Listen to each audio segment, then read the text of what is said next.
Fala pessoal, tudo bem com vocês? Sejam muito bem-vindos a mais um episódio.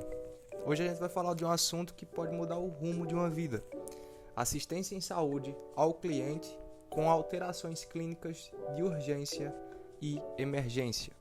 Um assunto sério, mas que eu quero que a gente entenda numa boa. Como agir quando o cliente ou aluno passa por uma situação de urgência ou emergência. Se você trabalha com saúde, esporte ou educação física, já deve ter ouvido falar disso. E se não, é bom ficar ligado porque ninguém sabe quando a gente vai precisar agir rápido. Vou explicar tudo de um jeito mais simples e direto, com exemplos de dia a dia, para você se sentir mais seguro, preparado para quando o bicho pegar.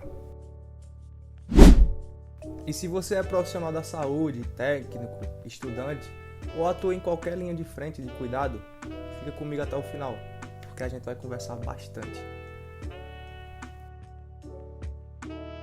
E você pode estar se perguntando, mas eu sou da educação física, por que preciso saber disso? A resposta é simples. A qualquer momento, alguém perto de você pode passar mal e nesse momento, seu conhecimento pode fazer total diferença. Então se ajeita aí, pega um copo d'água, que a gente vai começar com uma dúvida bem comum. Qual é a diferença entre urgência e emergência? Urgência é uma situação que precisa de atendimento rápido, mas não imediato. Tipo uma crise de dor, uma febre muito alta, uma fratura simples. Já a emergência é quando o risco de vida é imediato, como uma parada cardíaca, uma convulsão ou um trauma grave. E um jeito fácil de lembrar é, na urgência, dá para planejar o que fazer. Já na emergência, você precisa agir agora. Imagine a seguinte cena. Você está na academia, alguém cai no chão e fica inconsciente. Você verifica se a pessoa está respirando, se tem pulso, não tem, é emergência. Começa a agir agora. Se a pessoa está consciente, mas sentindo dor no peito, pode ser uma urgência com risco de virar uma emergência. Então a atenção tem que ser a mesma. Outro exemplo é, um aluno sente tontura leve após o treino. Pode ser uma hipoglicemia leve, mas se essa tontura evolui para a perda de consciência, mudamos de urgência para emergência. Por isso é sempre importante observar a evolução do quadro clínico. E como funciona a triagem no atendimento? Nos hospitais, existe um sistema para priorizar quem vai ser atendido primeiro. Um dos mais conhecidos é o Protocolo de Manchester. Ele usa cores como um semáforo para classificar os pacientes. Vermelho tem risco de morte, então precisa de atendimento imediato. Laranja, muito grave, atendimento em até 10 minutos. Amarelo, condição moderada, até 1 hora. Verde, não tão grave, até 2 horas. E azul, condição leve, pode esperar até 4 horas. Isso ajuda muito em lugares lotados. E mesmo fora do hospital, entender esse raciocínio pode te ajudar a saber quem atender primeiro. Por exemplo, 2 alunos passam mal na sua sala de aula. Um teve uma queda e torceu o pé. O outro perdeu a consciência por alguns segundos. Quem você atende primeiro? Claro, o que desmaiou. A prioridade é sempre preservar a vida. Uma curiosidade: esse protocolo foi inspirado na lógica de segurança viária. Vermelho para parar tudo, laranja e amarelo para atenção, verde e azul para menor urgência. Simples e eficiente. Beleza, Henrique, mas quais são as emergências mais comuns? Vamos entrar nas situações mais comuns de emergência. E aqui eu quero que você imagine que está vivendo a cena. Isso ajuda muito a gravar. Parada cardiorrespiratória, a PCR. Essa aqui é a mais crítica. A pessoa para de respirar e o coração para. Você precisa agir na hora. Primeiro, chama ajuda. Liga para o SAMU 192. Depois inicia a RCP, reanimação cardiopulmonar. São 30 compressões torácicas para 2 ventilações. Se tiver um DEA por perto, usa. Ele mesmo vai te orientar por voz. E lembre-se, a cada minuto sem reanimação, a chance de sobrevivência cai em média 10%. E aqui vai uma dica. Treine essas compressões com frequência, mesmo que seja em bonecos de prática. Quanto mais natural for o gesto, melhor você age sob pressão. E a segunda cena é infarto agudo do miocárdio. Sinais: dor no peito, que pode irradiar para o braço esquerdo, costas ou mandíbula, suor frio, palidez e falta de ar. O ideal é que o atendimento comece em até 10 minutos, com eletrocardiograma. Se tiver orientação médica, pode oferecer AAS, que ajuda a dissolver coágulos, mas só se a pessoa estiver consciente e sem alergia. O infarto agudo do miocárdio é a principal causa de morte no Brasil e no mundo, e pode ocorrer mesmo em pessoas aparentemente saudáveis, especialmente se houver risco familiar. A terceira cena é acidente vascular cerebral, o chamado AVC. Aqui o tempo também é vital. Tem até um termo, time is brain, o tempo é cérebro. Quanto mais demorar, mais o cérebro sofre. Os sinais são rosto torto, fala embolada, fraqueza em um lado do corpo. Viu isso? Liga para o SAMU. Tem que ser socorrido rápido para ter chance de reversão com medicação trombolítica. Uma técnica prática e bastante conhecida é o SAMU: sorrir, abrir os braços e música, falar ou cantar. Se falhar em alguma coisa, pode ser AVC. E por último é choques: anafilático, hipovolêmico e séptico. E choque não é só levar susto não, tá? Em saúde, é quando o corpo perde a capacidade de manter a circulação. Anafilático é reação alérgica grave, fechamento de garganta, falta de ar, inchaço. O tratamento é adrenalina na hora. Se tiver a caneta autoinjetora, usa. O hipovolêmico, por perda de sangue ou líquidos. Pode acontecer num corte profundo. Aqui o foco é estancar o sangramento e repor o volume. Por fim, o séptico, infecção generalizada. A pele fica fria, pulso fica fraco, confusão mental, precisa de antibióticos fortes e suporte hospitalar. E atenção, hein?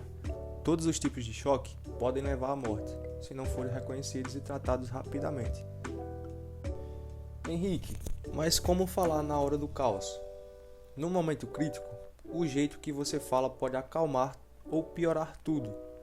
Por isso existe um protocolo chamado SBAR, S-B-A-R, que é basicamente situação, o que está acontecendo agora, histórico, o que levou até aqui, avaliação, o que você está vendo agora, e recomendação, o que você sugere que seja feito.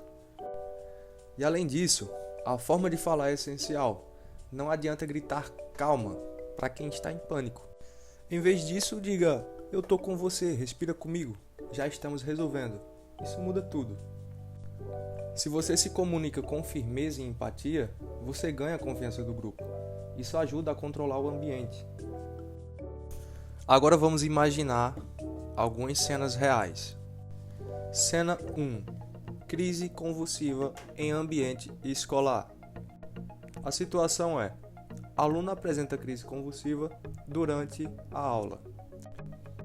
A conduta é: afaste objetos próximos que possam causar ferimentos. Proteja a cabeça com algo macio. Não contenha os movimentos. Cronometre a duração da crise. Após a crise, coloque o aluno em posição lateral de segurança para evitar aspiração. Avalie sinais vitais e nível de consciência. Acione o SAMU e informe a duração e característica da crise. E verifique se há histórico de epilepsia e avise responsáveis. A cena 2 é crise asmática sem bombinha. A situação é a seguinte: indivíduo relata falta de ar súbita, chiado no peito e esqueceu a bombinha de uso contínuo.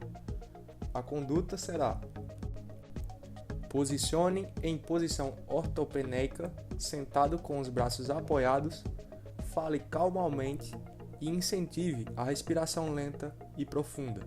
Afrouxe as roupas apertadas, verifique presença de cianose ou sinais de esforço respiratório. Caso a crise se agrave, ligue imediatamente para o SAMU. Monitore até a chegada do socorro. A terceira cena é hemorragia externa intensa. E a situação, um corte profundo com sangramento pulsátil em membro superior. A conduta é: utilize luvas, se disponíveis, aplique pressão direta com pano limpo ou gaze, eleve o membro afetado acima do nível do coração. Se o sangramento não cessar, use toniquete improvisado, se souber realizar, claro. Ligue para o SAMU e mantenha a pressão até a chegada do socorro. E observe os sinais de choque hipovolêmico, palidez, sudorese fria, pulso fraco. Quarta cena: sincope em sala de aula. A situação é: aluno desmaia subitamente sem resposta inicial. A conduta será: deite a pessoa no chão, com as pernas elevadas, afrouxe roupas apertadas, avalie vias aéreas, respiração e batimentos, estimule o retorno da consciência e estímulo tátil leve. Caso não retornem até 1 minuto, ligue para o SAMU. Após o retorno, mantenha em repouso e observe por pelo menos 15 minutos. Vamos para a quinta cena: dor abdominal intensa e sinais de emergência. A situação é: aluna apresenta dor abdominal intensa, sudorese, palidez e náuseas. A conduta será: posicione confortavelmente com as pernas levemente dobradas. Acolha emocionalmente, mantenha um ambiente calmo. Não administre alimentos ou líquidos. Considere emergência médica. Gestação ectópica, apendicite e abdômen agudo. Encaminhe urgentemente para um pronto atendimento. Informe sinais vitais e evolução ao profissional de saúde no local. Sexta e última cena: criança engasgada durante o lanche.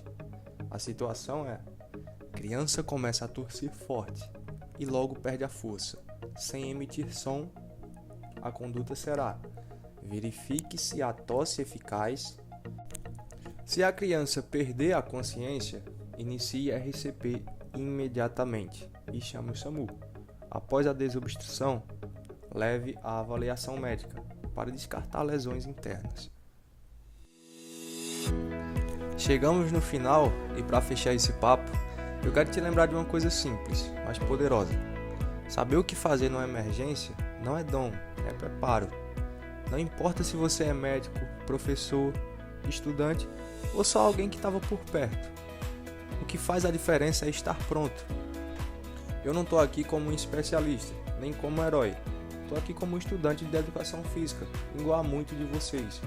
Entender que a vida pode mudar em segundos e que às vezes quem faz a diferença é quem respira fundo e age. A gente não precisa saber de tudo, mas saber o básico.